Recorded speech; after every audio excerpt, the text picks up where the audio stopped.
Alhamdulillah hari ni cuaca okey. Dan tercapailah hasrat aku nak try kasut ni, untuk melangkah dengan kasut ni. So hari ni plan aku nak pace santai, memandangkan kasut ni memang digital untuk easy run. Hari ni santai je. Kita santai sampai teman budak ni. Cepat member dah kesakitan. Semalam dah apa? Jogging. Lumba. Semalam dah lumba. Semalam dah kena sesah dengan coach. Hari ni jalan ketam. KM 1 9.47. KM 2 7.58. Budak kecil ni steady lagi. KM 2.18 dah habis gas. Sekejap lagi bagi dia rehat, aku sambung lagi 3 km.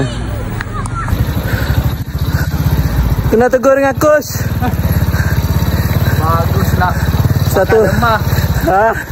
Orang tua tak guna, dia kata. Tak ada. So alhamdulillah first 6 km aku try kasut ni. So far aku rasa sangat-sangat selesa untuk easy pace. Tadi aku try first kilometer pace 9.37, dan kilometer 2, 3 tu aku buat pace 7, dan balance lagi 3 km tu aku try pace 5 besar dan 5 kecil. So far aku rasa kasut ni kan 5 besar ke atas selesa lagi.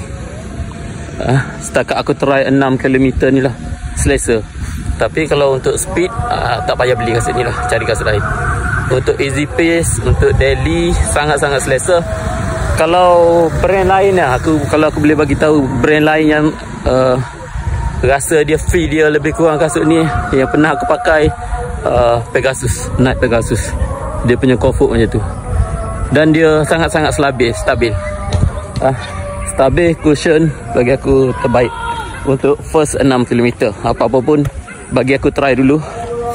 Dan yang mana masih survey ke mencari kasut yang untuk easy, untuk daily, bagi aku sesuai kasut ni. Kau boleh beli dekat beg Kuni, aku attach beg Kuni juga. Okay, harga bawah 200, sangat-sangat puas hati. Sangat puas hati, sangat selesa. Okay, mantap. Cukup untuk tadi. Assalamualaikum, bye-bye.